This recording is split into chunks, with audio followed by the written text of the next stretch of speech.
Why Maurizio Sarri and Chelsea are searching for answers amid subpar Sarriball. Maurizio Sarri arrived at Chelsea promising fun, and after a season of Antonio Conte's thunderous moods, it was a message well received.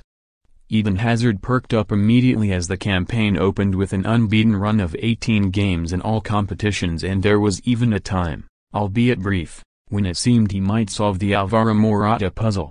There was lots to like about Sarriball and its eccentric creator, lost in his own world of tactical analysis, tobacco and superstition. Then came the humbling at the hands of Tottenham in November, and the impetus has faded, goals have dried up, and the arm of Sarri's funometer swung back from the image of happy Hazard to the glum face of Morata. Not a lot is wrong. Chelsea are tight at the back and can dominate in midfield, but at the very top not a lot needs to be wrong, and losing twice to Spurs inside 7 weeks at Wembley is no Chelsea fan's idea of having a good time, and the manager is searching for answers.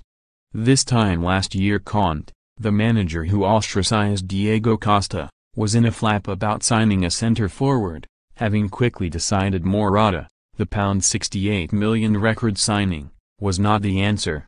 Eventually, Olivier Giroud arrived but 12 months on, and Sarri wants a new man up front. How he must look at Tottenham and long for Harry Kane when his own team cannot convert comfortable possession into goal threat.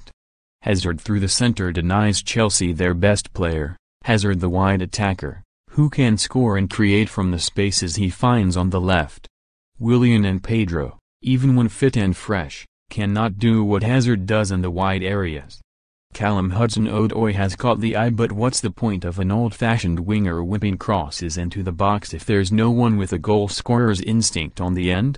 With Hazard up front, dropping short for the ball, there is no threat in behind, which, arguably, Chelsea have lacked since Costa's exit. Conte craved a technical centre-forward, who could hold up the ball, bring others into play and still offer aerial presence and weigh in with goals. So does Sarri. Conte wanted Gonzalo Higuain. So does Sarri. Higuain is still very expensive and now 31. The deal makes little business sense. N'Golo Kante is a midfielder made for English football. Quick with endless stamina, a low center of gravity and an ability to read the game. He can cover the miles and prey on mistakes forced by the hustle and bustle. He wins the ball and moves it quickly, a turnover specialist. He was the secret behind the Leicester miracle, helped Chelsea to the title and France to the World Cup. He has signed a new 5-year contract, thought to be worth £290,000 a week, and yet he does not fit smoothly into Sarri's 3-man midfield. It's hard to believe no one saw this one coming. Jorginho is so crucial to Sarriball that it was the one summer signing he demanded before taking the job. In this tactical system, he is the pivotal player, orchestrating the tempo and rhythm on the ball. Kante is not a holding midfielder, he cannot play this position. He is a ball-winning midfielder and needs license to run. Conte soon realized he was wasted, sitting in front of the centre halves when he switched from 4-2-3-1 to 3-4-3, the key moment in 2016-17. Premier League unless stated Saturday Newcastle United, January 19 Arsenal, a January 24 Tottenham Hotspur, Carabao Cup semi-final, second leg January 26/27 Sheffield Wednesday or Luton Town, FA Cup fourth round January 30 Bournemouth, a February 2 Huddersfield Town, He can operate perfectly well on the right side of Sarri's midfield trio and sometimes even look good, but this role does not maximize his unique talents. No longer does everyone leave every Chelsea game thinking, wow, Kante. With Hazard through the center and Kante on the right, they are without their two best players. Jorginho, meanwhile, has become too easy to neutralize and has not been able to justify this decision to compromise Kante.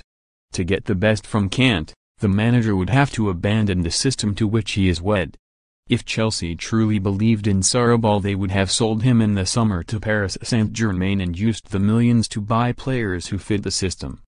During the early part of the season when results were going well, it was the tempo which concerned Sarri. He wanted the ball moving more quickly. He demanded one-touch and two-touch football and movement from his team.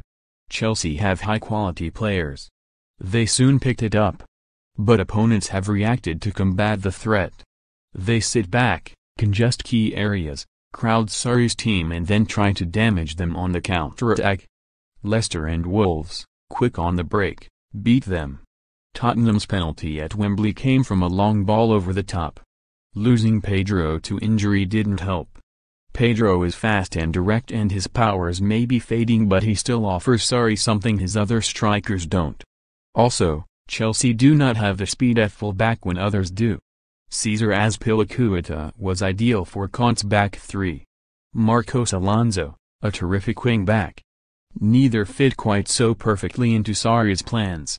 At the same time, fatigue is setting in, testing Sarri's desire to operate with a small core of first-team players, resisting any major squad rotation, even in the early stages of the Europa League and the Carabao Cup. The development stages of a successful foreign coach arriving in the Premier League often follows a similar theme.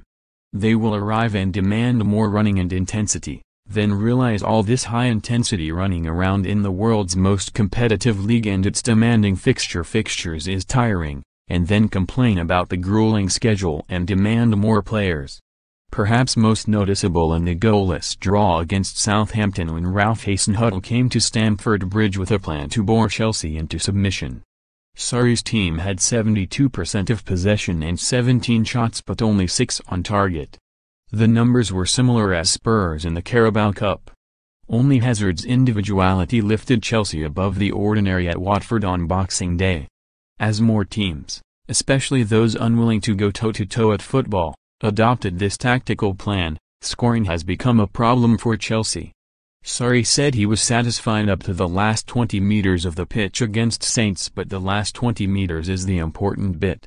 Chelsea have failed to find the net in 3 of their last 6 games and the manager is behaving as if he thinks he does not have the solution inside his squad. Still, he keeps plugging away with his way of playing. Liverpool finished against Manchester City with Virgil van Dijk at centre-forward. When all else fails, go long to the biggest man you have. When you're crowded out, the most obvious alternatives are set pieces and aerial attack. But Sarri seems so devoted to his system he has shown no hint of a willingness to change. Maybe a new centre-forward would help. Maybe Higuain can provide the technical presence and score enough goals to make a difference. Maybe it would offer Hazard a little more freedom. Maybe it would lift the manager. Sarriball, however, is a collective philosophy.